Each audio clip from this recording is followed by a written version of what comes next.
Heyo everyone, and welcome back to the channel. Today, we're going global, baby. We're talking fruits and veggies, but not just any fruits and veggies. Nope, we're talking about the laws they have about this stuff. I'm talking about the kind of rules that'll make you say, wait, what? Get ready to laugh, get ready to learn, and maybe get ready to rethink that apple you were about to eat. Because things are about to get juicy. All right, folks. First stop, Japan, land of the rising sun and strict potato regulations. You heard that right. Back in World War II, you couldn't just grow potatoes willy-nilly in your backyard. Nope, the government said, hold your horses, potato farmers. They were worried about diseases spreading, so they slapped a ban on homegrown spuds. Can you imagine? The potato police knocking on your door, shining flashlights in your windows, looking for contraband potatoes. These days it's not as intense, but they still keep a close eye on what kind of seed potatoes you can plant. It's like a potato passport. Gotta make sure those spuds are legit. Next up, we're jetting over to Thailand, land of smiles, delicious food, and a fruit so stinky it's banned from public places. I'm talking about the durian, my friends. This thing smells like you mixed old gym socks with a dumpster fire and then left it out in the sun. And the Thai people, they ain't playing. You try to sneak this smelly fruit onto a bus or into a hotel, you're gonna have a bad time. We're talking fines, folks. Serious fines, and honestly, I gotta side with them on this one. Some things are better left enjoyed in the great outdoors, far, far away from my nose. Bonjour, let's hop over to France, the land of croissants, romance, and really strict seed laws. Yeah, you heard that right. In France, you can't just plant any old tomato seed you find in your backyard. Nope. The French government takes their seeds very seriously. They've got these laws that say farmers can only use certified seeds. It's like a VIP club for seeds, and only the fanciest ones get in. So, if you were hoping to grow your grandma's secret zucchini recipe, you might need to brush up on your French seed regulations first. Hey, at least you know those baguettes are going to be made with the highest quality wheat when in France, right? G'day, mates. Let's head down under for this one. Turns out New Zealand and Australia have been in an apple war for over a century. I know what you're thinking. An apple war sounds cute, but trust me, this is serious business. Back in the early 1900s, New Zealand banned fresh apples from Australia to protect their crops from something called fire blight. And they haven't backed down since. No Aussie apples allowed in the land of Kiwis. Can you imagine? These two countries, known for their laid-back vibes, are locked in an epic fruit feud. It's like that. Hold on to your 10-gallon hats, folks, because we're heading to the Wild West. In Arizona, you don't mess around with saguaro cacti. These giants of the desert are basically celebrities, and harming one is a big no-no. We're talking potential jail time, hefty fines, the whole shebang. Even if a saguaro is chilling in your own backyard, you need permission to touch it.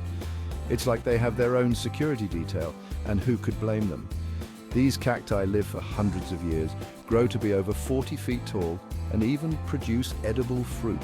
Talk about impressive. So, next time you're in Arizona, remember to admire these desert divas from a safe distance. You don't want to end up on the wrong side of the cactus law. Hey, ever heard of a fruit so suspicious it got banned from a whole country? Yeah, me neither until I heard about Malaysia. And the mangosteen, this fruit's like a tropical celebrity.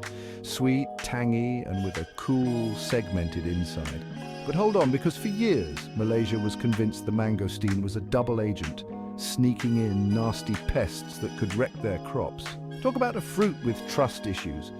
They slapped a big fat ban on importing these delicious little guys. Can you picture it? Secret agents swapping mangosteens in dark alleys? Psst, wanna buy a mangosteen?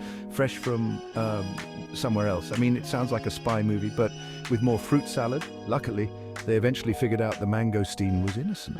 Whew! Those poor misunderstood fruits. Crisis averted. You can now enjoy your mangosteen in Malaysia without fear of getting arrested.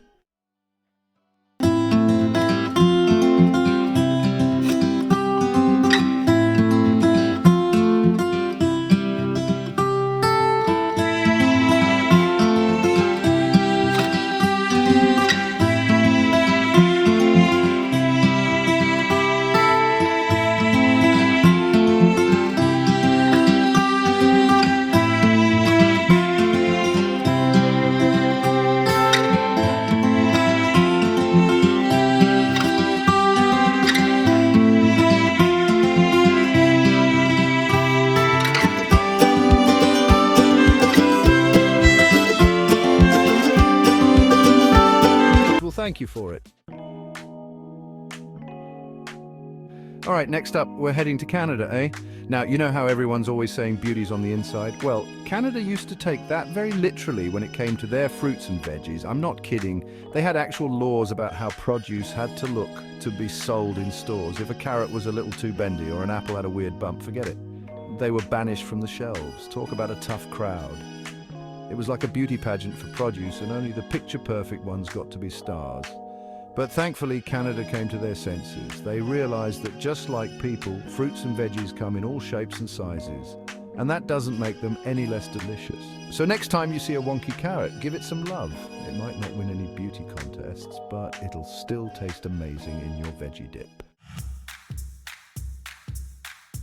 G'day mates, let's head back down under to Australia, the land of sunshine, surfing and avocado obsession. These folks love their avocado toast so much they actually have laws about it. Well, not exactly avocado toast laws, but get this. In some parts of Australia, you can't just go hauling a mountain of avocados across the state lines without a permit. Yep, you heard that right. Apparently, if you're caught with more than 7 kilos of these green goddesses, you might have some splaining to do. Can you imagine getting pulled over by the avocado police? License, registration, and your avocado transportation permit, please. I mean, what's a person got to do to enjoy a decent-sized batch of guacamole around here? Maybe they're worried about avocado black markets popping up. Psst, hey buddy, want to buy some avocados? I got them fresh from Queensland. Hey, a guy's got to eat, right? Bonjour from France again, the land of supermarkets with hearts of gold. France is ahead in fighting food waste. Supermarkets can't chuck out perfectly good fruits and veggies. Instead, they donate them to charities and food banks. From supermarket shelf to soup kitchen star. Less waste, more delicious food for those in need. Now that's what I call a recipe for success. Ni hao from China, the land of dragons, dumplings, and kale crackdowns. Okay, maybe not the first thing that comes to mind, but hold on to your chopsticks, folks, because this one's a real head-scratcher. Apparently, in some parts of China, there's a ban on importing certain leafy greens, including our beloved kale. Can you imagine? This superfood, the darling of health nuts everywhere, is considered persona non grata in certain Chinese provinces. I can just picture it now. A shadowy figure in a trench coat sneaking across the border with a suitcase full of contraband kale. Bubs, hey buddy, want to try some forbidden greens? They're packed with vitamins. I mean, I get it, protecting local farmers and all, but banning kale. That's like banning yoga pants in a juice bar. It just doesn't compute. Come on, China, let those leafy greens roam free. All right, next up, we're heading to Italy, the land of pasta pizza and frozen veggie warnings. You heard that right. In Italy, they take their food seriously, especially when it comes to freshness. So if you're at a restaurant and your pasta primavera has veggies that were once chilling in the freezer aisle, they got to tell you, it's the law. Can you imagine? You're about to dig into some delicious gnocchi and bam, you find out the zucchini is from the frozen tundra of a supermarket freezer. I mean, it's still delicious, but hey, got to respect the Italians and their love for fresh ingredients.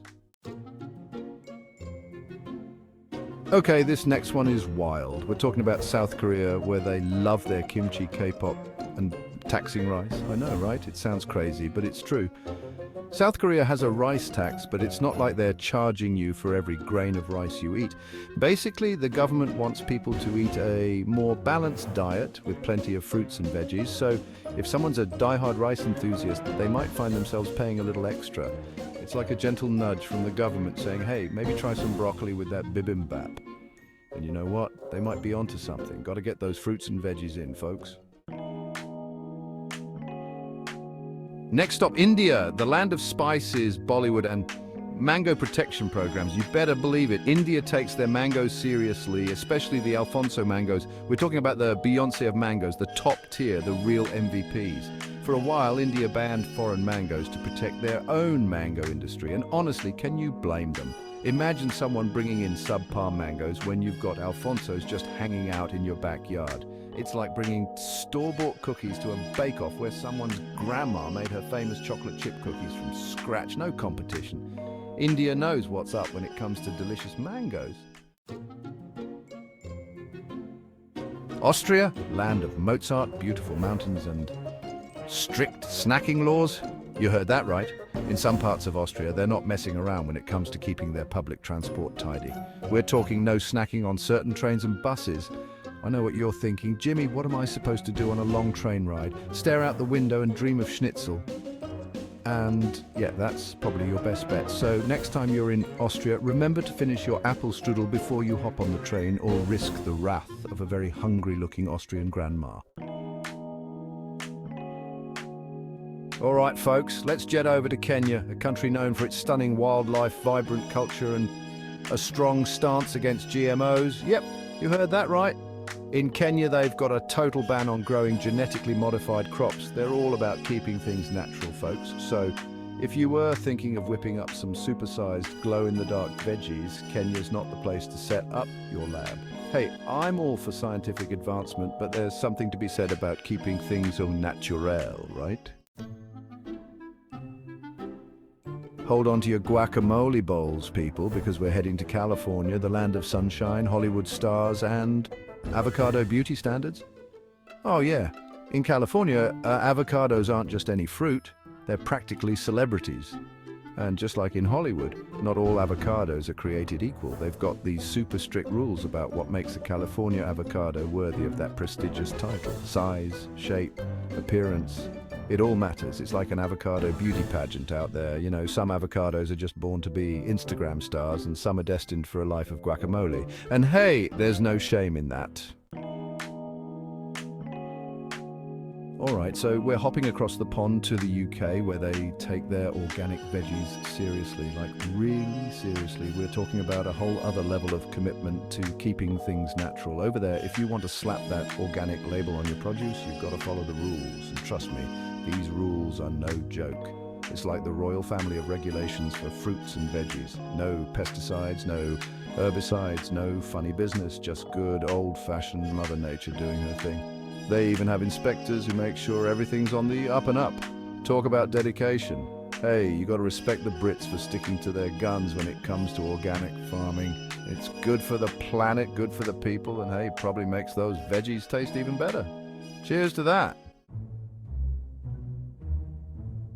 All right, folks, buckle up because this next one's straight out of a spy movie.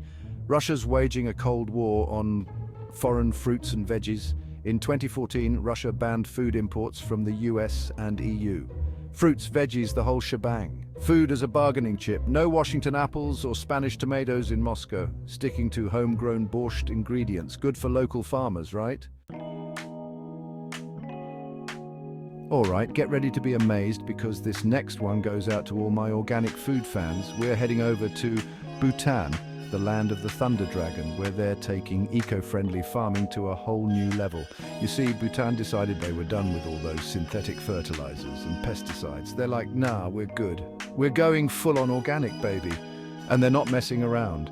They're aiming to become the world's first fully organic country. That's right, folks, in Bhutan, it's all about working with Mother Nature, not against her. They're all about sustainable farming practices, protecting their environment and growing the freshest, healthiest food possible. I gotta say, I'm pretty impressed. It takes a lot of dedication to commit to going fully organic, and Bhutan's showing the world how it's done. Now, if you'll excuse me, I'm gonna go find some organic kale chips. Gotta keep up with the Bhutanese. Well, folks, there you have it. We just traveled the globe and explored 20 of the weirdest, wackiest and most surprising fruit and veggie laws out there. Who knew produce could be so dramatic, right? Which one surprised you the most? Was it the potato police in Japan, the durian drama in Thailand, or maybe Bhutan's organic odyssey? Let me know in the comments below. And hey, while you're there, don't forget to give this video a big thumbs up and subscribe to the channel for more fun food facts. You know you want to. Thanks for watching, everybody. Stay fruity.